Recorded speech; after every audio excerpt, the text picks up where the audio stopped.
ஜெபம் செய்வோம். அன்பு இரக்கமுள்ள பரலோக பிதாவே, மனமகிழ்ச்சியான இந்த காலை வேளைக்காக நன்றியோடு ஸ்தோத்திரிக்கிறோம். அதிகாலையிலே என்னை தேடுகிறவன் என்னை கண்டடைவான். அதிகாலையிலே எங்களை விசாரிக்க வருகிறேன். ஆண்டவரே, நாங்கள் நிற்பதும் நிர்மூலமாகாமல் இருப்பதும் இந்த சுத்த கிருபையே. உடைய இரக்கங்களுக்கு முடிவில்லை. அவை காலை தோறும் புதிதாக இருக்கிறதுக்காக ஸ்தோத்திரம். இந்த நாள் முழுவதும் நீர் பாராட்டின நன்மைகளுக்காக, இரவெல்லாம் நீர் பாராட்டின சுகத்திற்காக, நல்ல ஓய்வுக்காக நன்றி செலுத்துகிறோம். கணவன், மனைவி, பிள்ளைகள், பெற்றோர்கள், உடன் பிறந்தவர்கள், நண்பர்கள், சரீர சுகம், உலக பிரகாரமான தேவைகள், பயணங்களிலே உடைய கிருபையின் பாதுகாப்பும் வழிநடத்தலும், நிறைய பேர் திருமண நாட்களையும் பிறந்த நாட்களையும் கண்டு மிகுந்த மகிழ்ச்சியோடு கூட நாளை கடித்தமைக்காக, கடிக்கப் போகிறதற்காக உமக்கு நன்றி செலுத்துகிறோம். இந்த நாளிலும் இன்றோடு கூட பேசும்படியாக நீர் இறங்கி வருவீராக. உம்முடைய வார்த்தை மாத்திரம் கேட்க எங்கள் செவிகளை திறந்து வைத்திருக்க உதவி செய்யும். நாங்கள் செவிப்பதிலே வல்லவர்களாக மாறும்படியாய், நாங்கள் பரலோகத்தில் இருக்கிற தேவனிடத்திலிருந்து எதை கேட்டாலும் அதை பெற்றுக்கொள்வோம் என்ற நம்பிக்கையோடு நாங்கள் இந்த காலை பொழுதிலே செபிக்க உதவி செய்யும். விசேஷமாய் நீர் சொல்லியிருக்கிறேன், என் நாமத்தினாலே நீங்கள் எதை கேட்டாலும் அதை நான் செய்வேன் என்று சொன்னீர். நீ இதுவரைக்கும் ஒன்றும் கேட்கவில்லை. என் நாமத்தினாலே கேளுங்க, அப்பொழுது நான் செய்வேன் என்று சொன்ன வார்த்தைக்காக ஸ்தோத்திரம். இந்த நாளிலும் கூட எங்களை தாழ்த்தி உடைய கருத்தில் ஒப்படைக்கிறோம். அர்த்தமுள்ள வாழ்க்கை உமக்கென்று வாழவும், உமக்காக பிறருக்காக நாங்கள் வாழ்கிற கிருபை தாரும். இயேசுவின் நாமத்தில் ஜெபிக்கிறோம் நல்ல பிதாவே, ஆமென். லேசான காரியம், அது உமக்கு லேசான காரியம் என்ற பாடலை நாம் பாடுவோம். லேசான காரியம், அதுவும் லேசான காரியம்.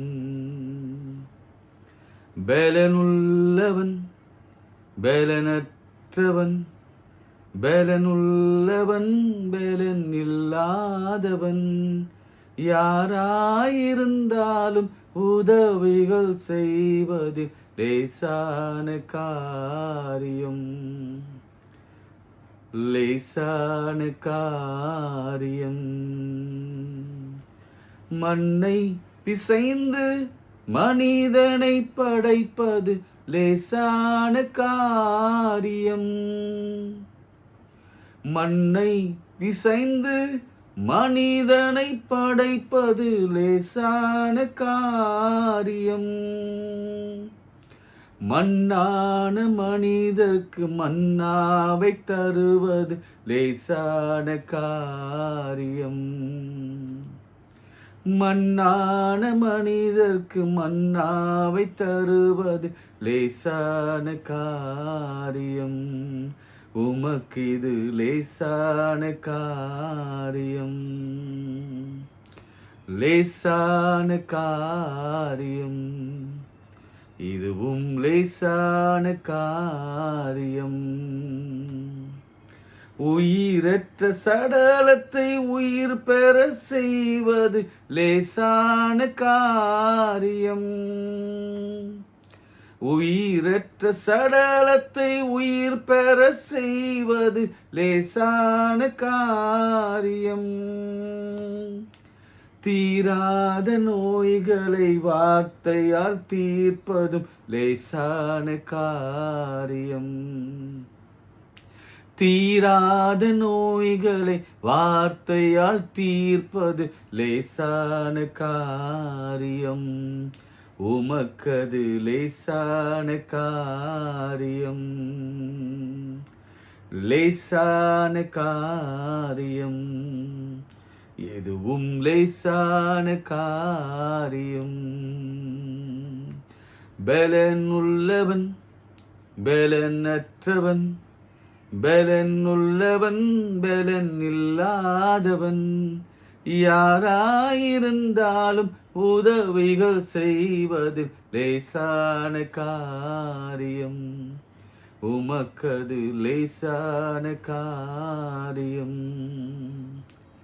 லேசான காரியம், உமக்கது லேசான காரியம். கைகளை உயர்த்து. ஆசா ராஜா சொன்னது போலவே பலனுள்ளவனுக்காகிலும் பலனற்றவனுக்காகிலும் உமக்கு உதவி செய்வது லேசான காரியம்.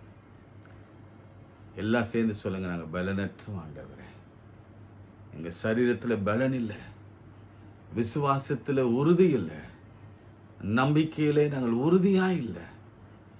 எங்களுக்கு உதவி செய்யுங்கன்னு ஜெபம் பண்ணுங்க. உதவி செய்யுங்கன்னு ஜெபம் பண்ணுங்க. எனக்கு ஒத்தாசைனா உதவி தான். எனக்கு ஒத்தாசை வரும் பர்வதங்களுக்கு நேராக என் கண்களையும் கரங்களையும் மெருடுக்கிறோம். வானத்தையும் பூமியும் உண்டாக்கின கர்த்தரிடத்திலிருந்து எனக்கு உதவி வரும். உதவி வரும். கண்மலையை நோக்கி பார்க்க ஒரு அழகான பாடல். ஆண்டவரே, உம்மை நோக்கி நாங்கள் பார்க்கிறோம். எங்களுக்கு ஒத்தாசை வரும் பர்வதங்களை நோக்கி பார்க்கும். பர்வதமே நீர்தான் ஆண்டவரே. நாங்கள் பலவீனரப்பா. சரீரத்தில் காணப்படுகிற வியாதிகளை, தீராத வியாதிகளை, வலிகளை, வேதனைகளை தீர்க்க உமால தான் முடியும். எங்கள் குறைகளை நீக்க உமால தான் முடியும். எங்கள் அவமானத்தை போக்க உமால தான் முடியும். எங்களுடைய தேவைகளை சந்திக்க உமால தான் முடியும். எங்கள் குடும்பத்தில் காணப்படுகிற குறைபாடுகளை தீர்க்க, சண்டைகளை தீர்க்க, பிரச்சனைகளை தீர்க்க உம்மால தான் முடியும். இயேசுவாலே எல்லாம் முடியும் ஆண்டவரே. இது உமக்கு லேசான காரியம். இன்னொரு வசனம் சொல்கிறது, இது உமக்கு அற்ப காரியம். ஆண்டவரே, நீ பெரியவரப்பா. இந்த வேலையில எல்லாம் கரம் உயர்த்தி ஜெபிக்கிற ஒவ்வொரு கரத்தை பிடித்து, அற்ப விசுவாசியே, நீ ஏன் விசுவாசியாமல் போனாய் என்று சொல்லி பேதுருவை தூக்கினது போலவே தூக்கி எடுத்து நிறுத்தி உமோடு கூட கடலில் மேலே நடக்கிற ஒரு அனுபவத்தை உங்களுடைய பிள்ளைகளுக்கு கொடுங்க ஆண்டவரே. எல்லா கட்டிகள் மறையட்டும், எல்லா கேன்சர்கள் மாறட்டும், எல்லா யூட்ரஸும் இயேசுவின் நாமத்தில் புதுப்பிக்கப்படட்டும், எல்லா திருமண தடைகள் விலகட்டும், எல்லா குழந்தை பேருக்கான தடைகள் மாறட்டும். இயேசு கிறிஸ்துவின் நாமத்தினாலே இப்பொழுது ஒரு அற்புதம் உண்டாகட்டும். எலும்புகளிலே நீல உங்க எலும்பு மண்டலங்களில் காணப்படுகிற எல்லா வியாதிக்கும் இன்று ஒரு தீர்வு. இயேசு கிறிஸ்துவின் ரத்தம் சரியாக்குறது. அவருடைய கரம் உங்கள் மீது வைக்கப்படுகிறது. எப்படி 18 வருடம் கூனியாயிருந்த அந்த பெண்ணின் முதுகிலே என் ஆண்டவர் கைகளை வைத்து அந்த அம்மா நிமிர்ற வரைக்கும் கையை எடக்காம இருந்தாரோ, அதே போல உங்க மேல கைகளை வைத்து எல்லா எலும்புகளையும் நினமுள்ளதாக மாற்றி, எல்லா எலும்புகளையும் நேராக மாற்றி, எல்லா சவுகளையும் சரியாக்கி, எல்லா எல்லா அந்த தசைகளையும் உறுதிப்படுத்தி, இரத்த ஓட்டங்களை உறுதிப்படுத்தி, எல்லா வெயின்ஸ்ல இருக்கிற அடைப்புகளெல்லாம் அகற்றி என் தேவன் நிமிர்ந்து நிற்க பண்ணுவீராக. கடன்கள் எல்லாம் விலகட்டும். பரத்திலிருந்து ஒரு பெரிய ஒத்தாசை வரட்டும் அப்பா. இப்பொழுதே ஜெபிக்கிற இந்த வேளையில நாங்கள் கரங்களை உயர்த்தி ஜெபிக்கிற இந்த வேளையில கர்த்தர் ஒவ்வொரு குடும்பங்களிலும் அற்புதங்களை, அடையாளங்களை செய்வீராக.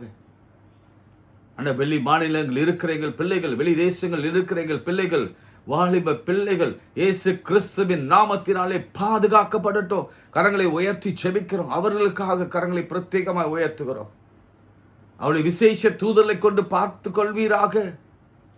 அவள் இடறி போகாதபடிக்கு அவள் பாதையை செவிப்படுத்துவீராக. சிந்தையிலே கொண்டு வருகிற பொல்லாத பிசாசின் எண்ணங்கள் இயேசுவின் நாமத்திலே முற்றிலுமாய் என் பிள்ளைகளை விட்டு அகன்று போகட்டும் என்று நான் கட்டளை கொடுக்கிறேன். எல்லா பிசாசின் அந்தகார கிரியைகளின் வல்லமைகள் இயேசுவின் நாமத்திலே இப்பொழுதே அகன்று தண்ணீருக்குள்ளே போகட்டும். எப்படி பன்றிகளோடு போய் அது செத்து மடிந்து தண்ணீரில் மடிந்து ஓடினது, அப்படியே அந்த ஆவி மடிந்து போகட்டும். கர்த்தாவே, உம்மை துதிக்கிறோம். நீ செய்த பெரிய மீட்புக்காக நன்றி செலுத்துகிறோம். ஜெயம் கர்த்தரால் வரட்டும். எங்களுக்கு வெற்றி கர்த்தரால் வரட்டும். சுகம் ஆரோக்கியம் கர்த்தரால் வரட்டும். நிம்மதி வரட்டும். ஆரோக்கியம் வரட்டும். பலன் வரட்டும். பிள்ளைகளின் சமாதானம் பெரிதா இருக்கட்டும். இந்த நாளிலே எல்லா ஆசீர்வாதம் பிள்ளைகளுக்கு தான். இயேசுவின் நாமத்தில் ஜெபிக்கிறோம் பிதாவே, ஆமென். பிரியமானவர்களே, புலம்பல் 3ஆம் அதிகாரம்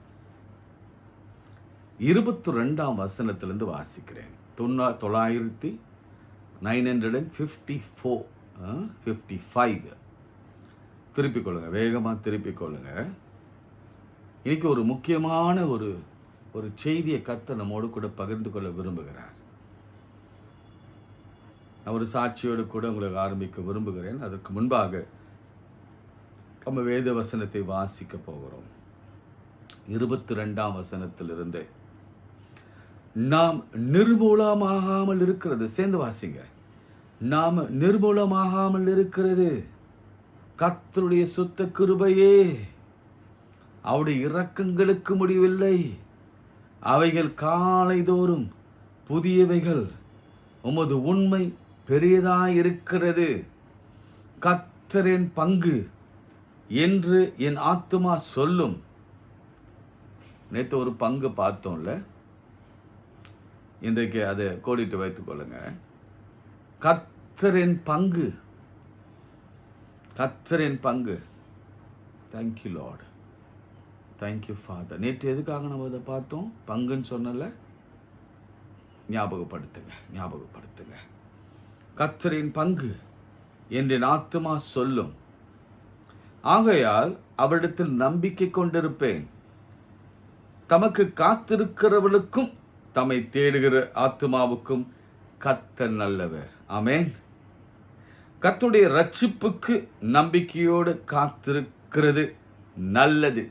ஆமென் சொல்லுங்க. அதிகாலையிலே, காலை தோறும் அவருடைய கிருபை புதியவைகள்.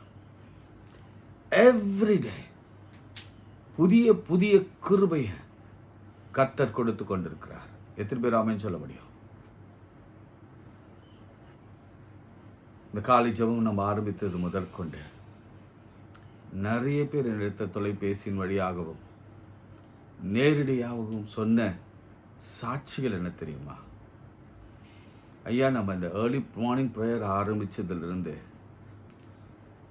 ஒரு நாள் நம்ம இந்த கானாவூர் திருமணத்தை பற்றி நாம் சிந்தித்து கொண்டிருந்த பொழுது நினைக்கிறேன், அந்த 3rd டேக்கு அப்புறம் அதே சமயத்தில் யோவான் 11ஆம் அதிகாரத்தை பற்றி சிந்தித்து கொண்டிருக்கும் பொழுது 3 நாளைக்கு பிறகு இயேசு கிறிஸ்து வந்து அவர் கலிலேயாவிலே செய்த அற்புதம், அதே மாதிரி 4 நாள் ஆயிற்றே என்று சொன்ன பொழுது அங்கு செய்த அற்புதம், அதை குறித்து நாம் சிந்தித்து கொண்டிருந்த அந்த நாட்களிலே நிறைய பேர் வாழ்க்கையில் கர்த்தரை பெற்று அவங்களும் ஒரு பொருத்தனையோடு ஆண்டவருடைய சமூகத்தில் விசுவாசத்தோடு, ஆண்டவரே இந்த 3 நாளைக்குள்ள எங்களுக்கு ஒரு நல்ல செய்தி வரணும் அப்படின்னு சொல்லி அவங்க ஜெபம் பண்ணியிருக்கிறாங்க. அப்படி ஜெபம் பண்ணும் பொழுது கர்த்தர் ஒரு நல்ல செய்தியை கொடுத்து அவங்களை ஆசீர்வதித்து ஒரு அற்புத சாட்சியாய் நிறுத்தியிருக்கிறார். அவங்க சொன்னாங்க, நாங்கள் வருகிற சண்டேயில் நாங்கள் நிச்சயம் அதை சொல்வோம், வருகிற சண்டேஸில் நாங்கள் சாட்சி சொல்வோம் அப்படின்னு சொன்னாங்க. அப்புறம் இன்னொரு சகோதரன் வந்தார். அப்போது அவரும் ஏதோ ஒரு தேவைக்காக ஆண்டவருடைய சமூகத்தில் இருந்த பொழுது இந்த 3 நாள் 7 நாள் என்ற வார்த்தை, அதற்குள்ள ஆண்டவர் செய்வார் என்று கர்த்தருடைய வார்த்தையின்படியே அவள் விசுவாசித்து கேட்ட மாத்திரத்தில் கர்த்தர் செய்தாராம்.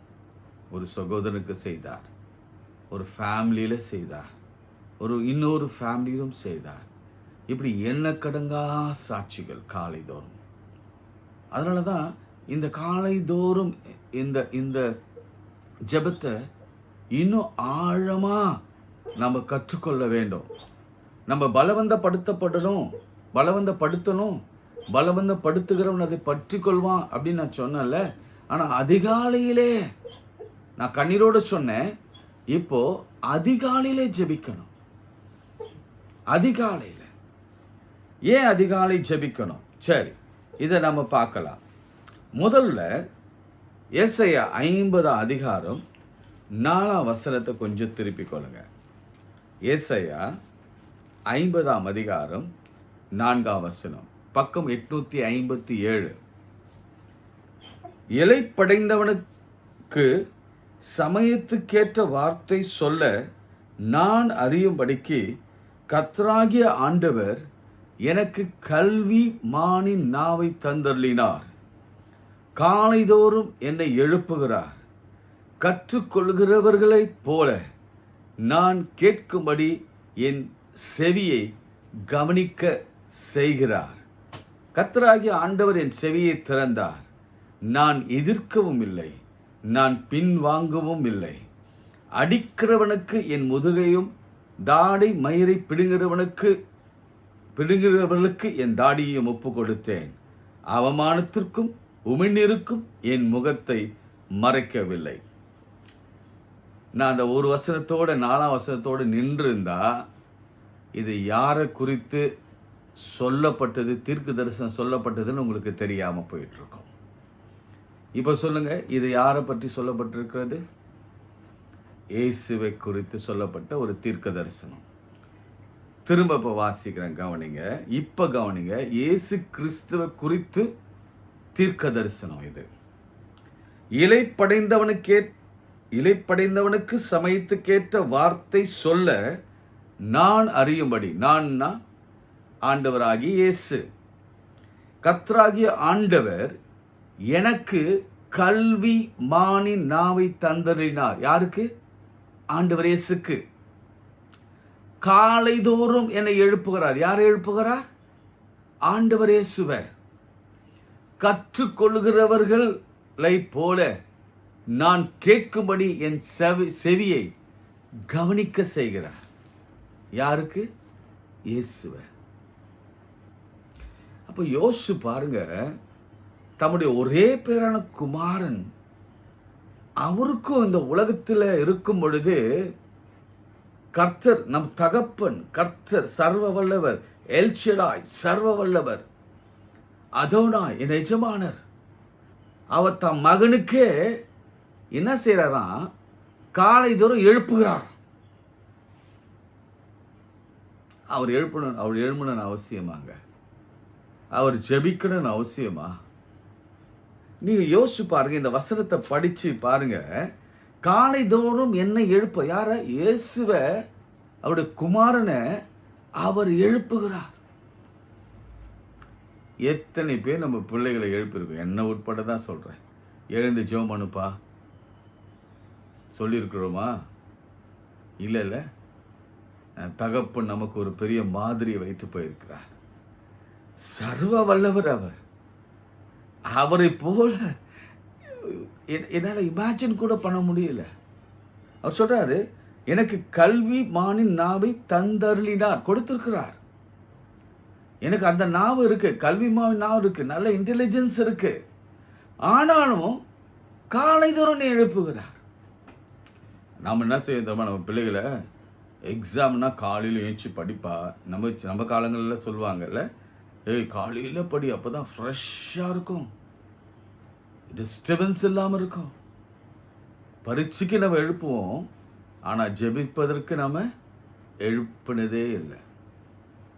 வெட்கம். என்னோடு சேர்ந்து தான் நானும் சொல்கிறேன், வெட்கம். கல்வி மானை தந்தருளினார், காலைதோறும் எழுப்புகிறார். அவர் என்ன பண்றாராம்?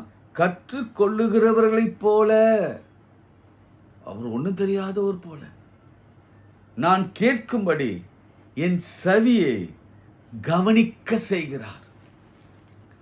காலையில் அவர் பேசுறாரு, என் செவியை திறந்து கவனிக்க பண்ணுகிறார். அவருக்கே இப்போ நீங்க அப்படியே கொஞ்சம் வெளியே வாங்க. வெளியே வந்துட்டு இயேசுசாமியுடைய ஊழியத்தை பாருங்க. தினந்தோறும் அதிகாலையிலே இருட்டோட எழுந்து வனாந்திரமான இடத்திற்கு போய் ஜெபம் பண்ணினார். இப்போ உங்களுக்கு ஒரு எக்ஸசைஸ். எப்பெல்லாம் எத்தனை இடத்துல அவர் எழுந்து காலையில் அதிகாலையில் எத்தனை மணி இருக்கும், ஒரு எக்ஸாக்டாக அல்லது ஒரு அப்ராக்சிமேட்டாக நீங்கள் சொல்லுங்கள். காலை தோறும் போய் அவர் ஜெபம் பண்ணினார். எனக்கு அதெல்லாம் எழுதி எனக்கு வாட்ஸ்அப் பண்ணுங்க. தேவகுமாரனுக்கே ஆண்டவர் சொல்ற, நான் எழுப்புறேன், என் பிள்ளை எழுப்புறேன், எழுப்பி கவனிக்க செய்கிறேன், இந்த நாளில் என்ன செய்யணும் நான் கற்றுக் கொடுப்பேன் என்று சொல்லும் பொழுது நாம ஏமாத்துறோம். அப்போ நாமும் அதே அப்பாவின் பிள்ளைகள், நம்மையும் அவர் எழுப்புகிறார். இல்லை அநேகர் காலையில் லைவ்ல அநேகர் இருக்கிறீங்க, ஒரு 40-50 பேர் என்னால் பார்க்க முடியுது. ஒருவேளை கணக்கில் வராதவர்கள் எத்தனை பேர் தெரியல. ஒருவேளை நீங்கள் சப்ஸ்கிரைப் பண்ணாமல் பார்த்தீங்கன்னா அதில் கணக்கில் வரப்போவதில்லை. நீங்கள் சப்ஸ்கிரைப் பண்ணி பார்த்தீங்கன்னா எனக்கு அது கணக்கில் வரும். அதனால தான் நீங்கள் சப்ஸ்கிரைப் பண்ணுங்கன்னு சொல்கிறேன். எனக்கு தேவை என்னன்னா, எத்தனை பேர் ஒரு நாளைக்கு 300 பேர், நான் 320 பேர் மேலே பார்க்குறோம். அதில் எத்தனை பேர் அந்த அதிகாலையிலே நாம் ஜெபிக்கிறோம், கர்த்தர் எழுப்புகிற அந்த நேரத்தில் எழுந்து முதல் இடத்தை அவருக்கு கொடுக்கிறோம். இல்லை இந்த ஒரு வசனமே இன்னைக்கு போதும் நினைக்கிறேன். இல்லை எழுப்புகிறார், கவனிக்க செய்கிறார். அதன் பிறகு அவர் போகிறார். போகிற இடங்கள் எல்லாம் அற்புதம், நடக்கிற இடங்கள் எல்லாம் அற்புதம், போகிற தெருக்களிலெல்லாம் அற்புதம், மரண வீடுகளிலே உயிர்த்தெழுதல் உண்டாகிறது. அவர் வியாதிஸ்தர் எல்லாவற்றையும் அவர் இப்போ வேதத்தை வாசினா தெரியும், திரளான மக்கள் வந்தாங்க வியாதிஸ்தரோட அநேக வியாதிகளை. காரணம் என்ன தெரியுமா? அதிகாலை ஜெபம், காலையில ஜெபம். இன்னைக்கு ஒருவேளை நீங்கள் இதை ஒரு பெரிய பொருத்தனையோட ஜெபம் பண்ணுங்க. 6 மணிக்குள்ள முடிஞ்சிடும் அதிகாலை. இதுதான் கணக்கு, 6 மணிக்குள்ள முடிஞ்சிடும். நீங்கள் எத்தனை மணிக்கு எழுந்தாலும் சரி, 6 மணிக்குள்ள அவங்க மார்னிங் ப்ரேயர், ஃபர்ஸ்ட் ப்ரேயர் முடித்திருக்கணும். இதுதான் பிப்ளிக்கல். 6 o'clock அவங்க ப்ரேயர் முடித்திருக்கணும். சரி, இப்போ ஒரு நிகழ்ச்சியை மாத்திரம் சொல்லிட்டு நான் இந்த நாளை ஜெபிக்க விரும்புகிறேன். என்னோடு கூட சேர்ந்து நிறைய சொல்ல போகிறேன். ஒரு 3 குறிப்பாக 3 நாளைக்கு சொல்லுவேன். அதில் 1 இன்றைக்கு நான் சொல்லுகிறேன். ரைட், ரொம்ப எளிமையாக நம்ம சொல்லலாமா? சரி, ஆதியாகமும் ஏன்னா டைம் ஆயிடுச்சுனாலே நான் வேறு ஒன்று எடுக்கலை. இப்போ நம்ம ஆதியாகமத்துக்கு போயிடலாம். 3ஆம் அதிகாரத்துக்கு போகலாம்.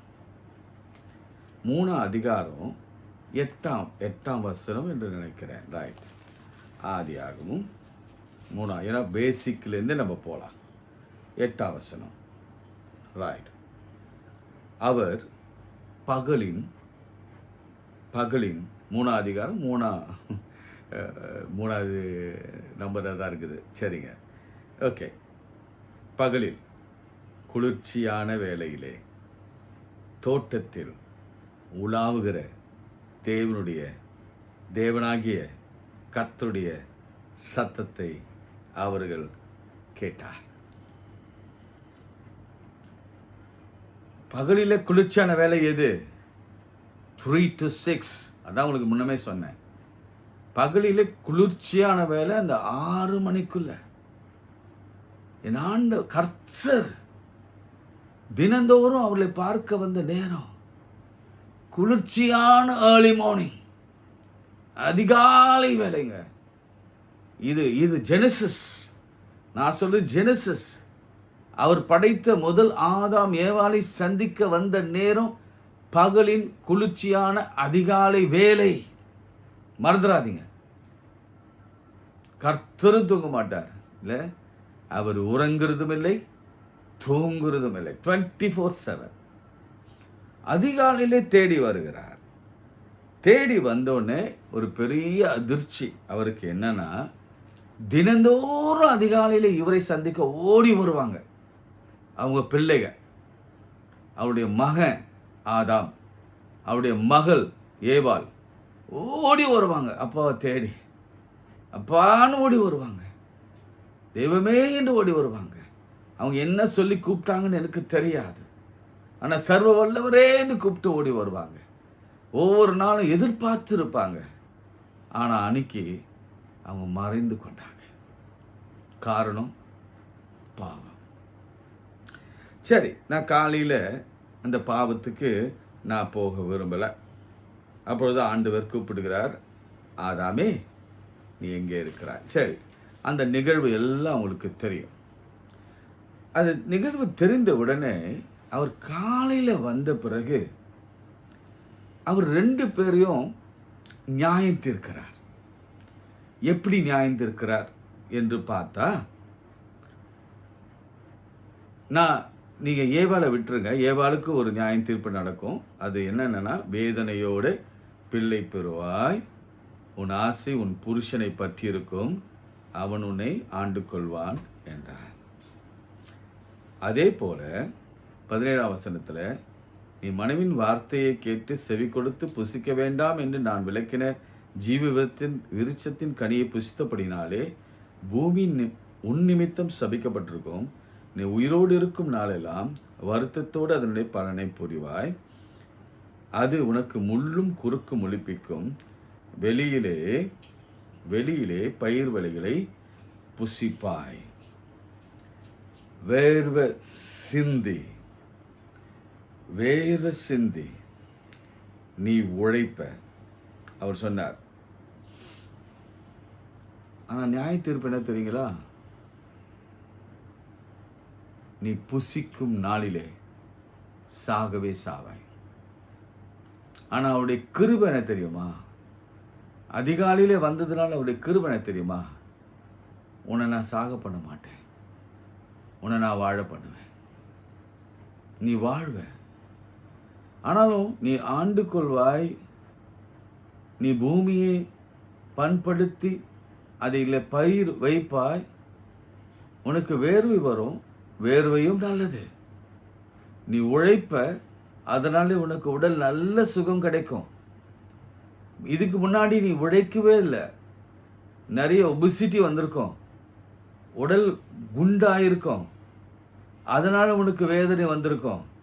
இப்போ கர்த்தர் அந்த சாபத்தை கூட பாருங்க, ஆசீர்வாதமான சாபமாக தான் மாற்றினார். நீங்க இப்படி யோசிங்க, ஏவாளை கூட பயங்கரமான பிளெஸ்ஸிங் என்ன தெரியுமா? ஏவாளுக்கு உன் வயிற்றில் ஒரு பிள்ளை வரும், அந்த பிள்ளை தான் இயேசு கிறிஸ்து. அவர் அப்படின்னு தான் வரும் பாருங்களேன். அவர் உன் தலையை நசுக்குவார் என்று பாம்பு, அவர் வயிற்றில் வருகிற அந்த குழந்தை நியூ ஆடம் தலையை நசுக்குவார். ஒரு ப்ராமிஸோட, அவளுக்கு ஒரு வாக்குத்தத்தத்தோட.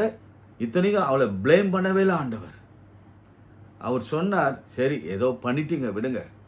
அதிகாலையில் அவர் வந்ததுனால தான் அந்த ப்ளசன்ட் ஆஃப் மைண்டில் சொல்ற, சரி ஏதோ பண்ணிட்டீங்க விடுங்க. அதனால் நீ குழந்தை பிறக்கும் பொழுது தான் உங்களுக்கு கடினமாக இருக்கும், வேதனோடு பெறுவாய். உன் ஆசை உன் புருஷனை பற்றி இருக்கும், அவன் உன்னை ஆண்டு கொள்வான். இது பார்த்தா என்னமோ பிளெஸ்ஸிங் மாதிரி தான் தோணுது எனக்கு. இது நிச்சயமாக பிளெஸ்ஸிங் மாதிரி தான் தோணுது. அதே மாதிரி ஆதாமுக்கு பிளெஸ்ஸிங் தான். நெற்றில் இருக்கிற வேர்வை விழுன்னா நல்லது. நான் இன்னைக்கும் சொல்லுவேன், நல்ல வேர்வை சிந்தி உழைங்க, முள்ளு குறுக்கு முளைக்கும், நல்லது. அப்பொழுதுதான் நீங்க அடுத்த கட்டத்துக்கு போவீங்க. எல்லாம் எளிதாக கிடைச்சா உங்க வாழ்க்கையில நீங்க நல்லா வர முடியாது. வரணும், முள் குறுக்கு முறுக்கு வரணும். அப்படி வரும் பொழுதுதான் நீங்க உயர்ந்திருப்பீங்க. அது மாத்திரம் இல்லை, இப்போ அவர் ரொம்ப கோபமாக இருந்திருந்தார்னா, அவர் கிருபை இல்லாமல் இருந்திருந்தா, இவங்க அத்திப்பழ இலையை எடுத்து தரித்து கட்டி கொண்டாங்க. ஏசு கர்த்தர் என்ன செய்கிறார் பாருங்க, ஆதாமுக்கும் அவள் மனைவிக்கும் தோல் உடைகளை உண்டாக்கி அவர்களை உடுத்தினார். தோல் உடைகளை உருவாக்கி அவர்களை உடுத்தினார். அவங்க அவமானம் கூட வெளியில தெரியாதபடிக்கு என் ஆண்டவர் பார்த்து கொண்டார். இதுதான் அதிகாலையிலே நமக்கு கிடைக்கிற கிருபை. நியாய தீர்ப்பையே அவர் சற்று எல்லாவற்றையும் குறைத்து, அவர் கோபத்தை எல்லாவற்றையும் குறைத்து, அது வேறு விதமாக ஆசீர்வாதமாய் கர்த்தர் மாற்றினார். த ஃபர்ஸ்ட் ஏர்லி மார்னிங், பகலில் குளிர்ச்சியான வேலையில். இன்னைக்கு நிறைய பேர், ஐயோ நான் பாவம் செய்துட்டேன், எனக்கு ஒரு நன்மையும் கிடைக்கல. ஒரு கில்ட்டி கான்ஷியஸோட நான் ஏன் தேடணும், எனக்கு தேடினா என்ன பிரயோஜனம், எனக்கு என்ன கிடைக்கும், ஐயோ நான் ஆண்டவரிடத்தில் போக பயமாக இருக்கு, நான் ஒளிந்து கொள்கிறேன் என்ற நிலையில் நீங்கள் இருப்பீங்கன்னா இன்னைக்கு கர்த்தர் உங்களோட என்னோட தான் பேசுகிறார். அதிகாலையில் அவரை தேடி வந்துருங்க. அதிகாலையில் அவருடைய கிருபை புதியது, தினந்தோறும் புதியது. ரொம்ப ரொம்ப ரொம்ப அவர் கூலா இருப்பார். எப்படி அதிகாலை எப்படி குளிர்ச்சியா இருக்குமோ அப்படியே குளிர்ச்சியா இருப்பார்.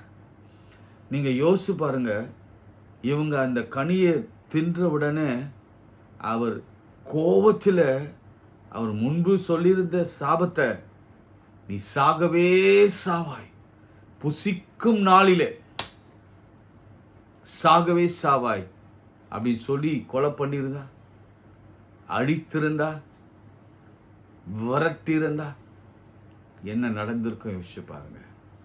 அவருடைய கிருபை பெரியுதுங்க, அவருடைய தயவு பெரியுது. அதனால தான் நான் உங்களை என்கரேஜ் பண்ணுறேன், தயவு செய்து இந்த அதிகாலை ஜெபத்தை எந்த காரணத்தோடு விட்டுறாதீங்க, எந்த காரணத்துக்கொண்டு விட்டுறாதீங்க. எப்பவுமே உங்கள் குடும்பத்தோட, கணவன் மனைவி பிள்ளைகளோட அதிகாலையில் ஆண்டவரை தேட நீங்கள் முன் வந்துருங்க. முன் வந்தா உங்களுக்கு நேரிட எல்லா நியாய தீர்ப்பிலும் நீங்கள் தப்பித்து கொள்வீங்க. உங்களை ஆண்டவர் அழகாக உடுத்து வைப்பார். உங்களுக்கு வரும் சாபத்தை எல்லாத்தையும் குறைச்சி அந்த சாபத்தையே உங்களுக்கு நன்மையாய் மாற்றுவார். அதுக்கப்புறம் ஆதாம் ஏவாளை அவர் வெறுத்து விடவில்லைங்க, அவளை நேசித்தபடினால தான் இந்த சந்ததி பூமியிலே பெருகினது. ரொம்ப நேசித்தார். பிரியமானவர்களே, இன்னைக்கு நீங்கள் இந்த புலம்பலில் நம்ம வாசித்தோம். நான் புலம்பல் எடுக்கிறப்பே ஐயோ நீங்கள் யோசிச்சிருப்பீங்க, என்ன ஐயா புலம்பல் எடுக்கிறாரே, ஏதோ பெருசாக இருக்க போதே அப்படின்னு யோசிச்சிங்கல்ல. இல்லை, காலை தோறும் அவருடைய கிருபை புதியவைகள், ப்ளூரல்ல, புதியவை இல்லை, புதியவைகள். there are plenty of grace. அது மாத்திரமல்ல, தனக்கு காத்திருக்கிறவர்களுக்கு, தம்மை தேடுகிறவர்களுக்கு, கர்த்தரை தேடுங்கன்னு சொன்னால வேதத்தில், தேடுங்கள் அப்பொழுது உங்களுக்கு கொடுக்கப்படும். தேடுகிறவர்கள் ஆத்துமாக்களுக்கு கர்த்தர் நல்லவர். பார்த்தீங்களா, ஆதாம் ஏவாளுக்கு அவர் நல்லவராக இருந்தது போதனால தான் அவளை அழிக்காம ஆசீர்வதித்து அமைச்சார். பிளஸ் பண்ணி ஃபர்ஸ்ட் வாக்குத்தத்தங்க இது, ஜெனசிஸ் ஃபர்ஸ்ட்.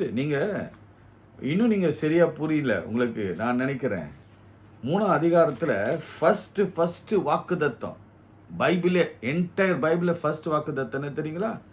இதுதான் பாருங்க. உனக்கும் 15ஆம் வசனம், உனக்கும் ஸ்ரீக்கும் உன் வித்துக்கும் அவள் வித்துக்கும் பகை உண்டாக்குவேன். அவர் இயேசு உன் தலையை நசுக்குவார், நீ அவர் குதிக்காலை நசுக்குவாய் என்றார். நீ குதிக்காலை நசுக்குவாய்.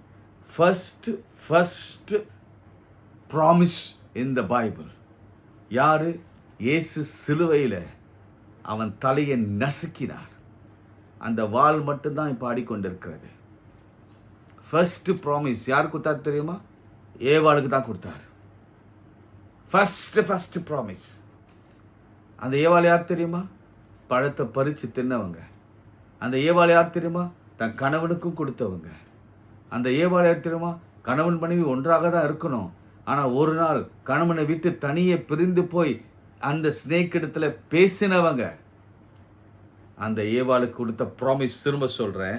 அப்பொழுது தேவனாகிய கர்த்தர் அவங்கள பார்த்து சொல்கிறாரு, அந்த அந்த அந்த அந்த ஸ்னேக்கை பார்த்து சொல்கிறாரு, உனக்கும் ஸ்ரீக்கும் உன் வித்துக்கும் அவள் வித்துக்கும் பகை உண்டாக்குவேன். பிசாச அழிக்கிற அந்த அதிகாரத்தை யார்கிட்ட கொடுத்தாரு பார்த்தீங்களா? ஸ்திரீ கிட்ட. First point. அதனால ஸ்திரீகள், அதாவது பெண்கள், நீங்க தான் அதிகாலையில் கர்த்தரை நோக்கி எப்போதும் பார்க்கணும். ரெண்டாவது, ஸ்திரீயின் வித்து எஸ், நீங்கள் தாங்க ஃபர்ஸ்ட்டு. நான் சொல்வேன், படைப்பில் வேணால் அவர் ஃபர்ஸ்டாக இருக்கலாம் ஆண்டவர், ஆனால் ப்ராமிஸில் ஃபர்ஸ்ட்டு நீங்கள் தான். ஆமேன்னு சொல்லுங்கள். படைப்பில் அவர் வேணால் ஃபர்ஸ்டாக இருக்கலாம், ஆனால் கர்த்தர் ப்ராமிஸில் உங்களுக்கு தான் ஃபர்ஸ்ட்டு ப்ராமிஸ் கொடுத்துருக்கிறார். அதனால தான் நான் சொல்வேன், எல்லா விமனும், என் தாய் உட்பட, எல்லா என் மக உட்பட, என் மனைவி உட்பட, நீங்கள் மெதிச்சா கண்டிப்பாக சாத்தான் நசுங்குவான். ஆனால் நீங்கள் பயப்படுறீங்க. இன்றைக்கி திடன் கொள்ளுங்க. கர்த்தர் இந்த ஆசீர்வாதத்தையும் வாக்குத்தத்தத்தையும் எனக்கு கொடுத்துருக்கா. சொல்கிறார் பாருங்க, உனக்கும் ஸ்திரீக்கும் உன் வித்துக்கும் அவள் வித்துக்கும் பகை உண்டாக்குவேன். அவர் உன் தலை நசுக்குவார், நீ அவர் குதிக்காலை நசுக்குவாய் என்றார். பிரியமானவர்களே, இப்போ நீங்கள் சொல்லுங்கள், அதிகாலை ஜெபம் எவ்வளோ முக்கியம்? கண்ணை மூடுங்க. எவ்வளோ இம்பார்ட்டன்ட். நான் இன்னும் சொல்ல போகிறேன். இன்னும் நிறைய காரியங்கள் இந்த வாரம் சொல்ல போகிறேன். ஏர்லி மார்னிங்கில் இயேசு கிறிஸ்து எழுந்து, இருட்டோடு எழுந்து, ஏசாயா 50 நாள் மறக்காதீங்க. கர்த்தருடைய பிள்ளைக்கே அவர் காலைதோறும் எழுப்பி கேட்கிறவன் கேட்டு பெற்றுக்கொள்கிற அந்த கிருபையை கொடுத்தாரு. ஆண்டவர் எங்களுக்கு தாங்கன்னு சொல்லுங்க. காலையில் எழுந்து முதல்ல உங்களை தான் பார்க்கணும்னு சொல்லுங்க. நம்ம பார்க்க அவர் தினந்தோறும் வராருங்க. உண்மை சொல்ல நான், நம்ம மறந்தாலும் தூங்கினாலும் அவர் வந்து எழுப்புவார். அவர் நம்மோடு கூட பேசுவார். இந்த காலை வேளையில் கூட அநேகரோடு பேசி கொண்டிருக்கிறார். இன்னைக்கு உங்களுக்கு ஒரு வாக்குத்தத்தத்தை சொல்லி முடிக்கட்டுங்களா? உங்களுக்கு ஒரு கல்விமானின் நாவே என் ஆண்டவர் இயேசு கொடுத்தது போலவே உங்களுக்கும் உங்கள் பிள்ளைகளுக்கும் கொடுப்பார். மாத்திரமல்ல, உனக்கும் ஸ்ரீக்கும் உன் வித்துக்கும் அவள் வித்துக்கும் நான் பகை உண்டாக்குவேன். அவர் உன் தலையை நசுக்குவார், அவர் குதிக்காலை நீ நசுக்குவாய். எஸ், சிலுவையில் எவ்வளோ ட்ரை பண்ணோம், ஆனால் முடியல. என் ஆண்டவர் மரணத்தை ஜெயமாக விழுங்கினார். இன்னும் நான் சொல்கிறேன், ஆண்டவர் இரக்கமாய் கண்ணோக்கி ஆதாம அவர் சொன்ன வார்த்தையை, நீ சாகவே சாவாய் என்ற வார்த்தையை தள்ளி வச்சுட்டு அதிகாலையில் நீ ஆசீர்வாதமாக இருப்பாய். உனக்கு எல்லாம் வரும், கூடவே முள்ளும் இருக்கும். நெற்றி வேறு வரும். அது உன் உடலுக்கு ரொம்ப நல்லது. நீ வேர்வை சிந்தினால்தான் உடலில் இருக்கிற அழுக்குகள் எல்லாம் வெளியேறும். சிந்தி உன் பலனை, கையின் பிரயாசத்தின் பலனை நீ சாப்பிடுவாய். இன்னைக்கு அநேகருடைய வாழ்க்கையில் ஆண்டவர் சொல்லுகிறார், உன் கையின் பிரயாசங்களில் நீ சாப்பிடுவாய், உனக்கு பாக்கியமும் நன்மையும் உண்டாயிருக்கும். இன்னைக்கு அநேகர் ஒரு முடிவெடுங்க, இனி நான் காலை தோறும் ஆண்டுடைய சமூகத்தில் உட்கார்ந்து என் சாபங்கள் எல்லாவற்றையும் ஆசீர்வாதங்களாய் மாற்றிக்கொள்வேன். என் தடைகள் எல்லாவற்றையும் படிக்கற்களாக மாற்றிக்கொள்வேன்.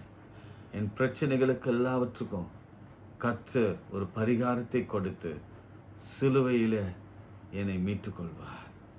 என் வியாதிக்கு எல்லாவற்றுக்கும் ஔஷதத்தை காலையிலே கொடுப்பார். அவர் என்னை காலைதோறும் விசாரிக்கிறவர். காலையிலே தன்னுடைய புதிய புதிய கிருபையினாலே என்னை மூடுகிறவர். புதிய வாழ்க்கை கொடுக்கிறவர். குழந்தை பாக்கியத்தை கொடுக்கிறவர். காலையிலே கொடுக்கிறவர். மரண இருளை மாற்றுகிறவர். மரணமே உன் கூரெங்கே என்று சொல்லி சாத்தானின் தலையை நசுக்கிறவர் நமத்திலே இருக்கிறார். அஞ்சாமல் கலங்காமல் கர்த்தர் இந்த நாளிலே நமக்கு நல்ல நன்மைகளை செய்ய போகிறார். நம்முடைய சாபங்களையும் ஆசீர்வாதமாக, நம்ம முட்களை கர்த்தர் தேவதாரு விருட்சத்தை போல அவர் மாற்றுவார். இனி நாம் கஷ்டப்பட போவதில்லை, வேதனை அடை போவதில்லை. மீண்டும் சொல்கிறேன், குழந்தை பெறாத பிள்ளைகளை கர்ப்ப வேதனையோட சீக்கிரத்தில் ஒரு குழந்தையை நீங்கள் பெற்றுக்கொள்வீங்க. இதுதான் கர்த்தருடைய பிளெஸ்ஸிங். ஏவாளை ஆசீர்வத்தது அப்படிதான். நீ குழந்தை பெற்றுக்கொள்வா. எல்லா குழந்தைங்களும் பிறந்த பிறகு அது வரைக்கும் வேதனை இருக்கும் எல்லா பெற்றோருக்கும். அந்த குழந்தையை பார்த்த உடனே அந்த வேதனை எல்லாம் மறந்து ஒரு சந்தோஷம் வரும் பாருங்க. அந்த சந்தோஷத்தை உங்களுக்கு இன்னைக்கு கொடுப்பா. ஆண்டவரே, இந்த வார்த்தையை ஒவ்வொருவருக்கும் போதிங்க. இது எல்லாருக்கும் இவங்க சொல்லி அநேகரை ஜபிக்க அழைத்து வரட்டும் பாப்பா. நாங்கள் கண்ட இந்த இந்த பெரிய அற்புதம், இந்த பெரிய வெளிப்பாடு எல்லாருக்கும் கிடைக்கணும் ஆண்டவரே. இது எங்களோடு கூட மூடி வைத்துக் கொள்வதல்ல, இது எல்லாருக்கும் கிடைக்கணும். எல்லாரும் ஜெபம் பண்ணணும். இந்திய தேசம் இல்லை, உலகமெங்கும் அதிகாலையில் 6 மணிக்குள்ளாக எல்லாரும் ஜெபித்து முடித்திருக்க வேண்டாம், வேதத்தை வாசித்திருக்க வேண்டாம். கர்த்தர் அப்படி ஒரு கிருபையை தாங்க. நன்மையினால் முடிச்சுட்டு இன்னைக்கு ஆரம்பிக்கிற பிள்ளைகளுக்கு இன்றைக்கு ஒரு ஆசீர்வாதமான திருப்பு முனையை தாங்க. இன்றைக்கு விசுவாசத்தோடு தொடங்குகிற பிள்ளைகளுக்கு இன்றே ஒரு அற்புதங்களை செய்யுங்க. ஆண்டவரை, நீர் பேசுங்கிற தெய்வம், இதனந்தோறும் பேசுக. இயேசுவின் நாமத்தில் எல்லா தேவைகளும் சந்திக்கப்படட்டும். உலகியல் எல்லா தேவைகள், கணவன் மனைவி பிள்ளைகள் பெற்றோர் உடன் பிறந்தவர்கள், கல்வி தேர்ச்சி ஜெயம், தோல்வி இல்லாத வாழ்க்கை, மரண பயம், தற்கொலை எண்ணம், ட்ரக் அடிக்ஷன், எல்லாவற்றுக்கும் ஒரு தீர்வு இயேசுவின் நாமத்தில் உண்டாகட்டும். நான் கேட்டதும் கேட்க மனதனைத்து கூட்டித்தார். இயேசுவின் நாமத்தில் ஜெபிக்கிறோம் பிதாவே, ஆமென். நமது ஆண்டவராகிய இயேசு கிறிஸ்துவின் கிருபை, பிதாவாகிய தேவனுடைய அன்பு, பரிசுத்த ஆவியின் ஐக்கியம் நம் அனைவரோடு மீண்டும் சதாக்கள் நிறைத்திருப்பதாக. ஆமென்.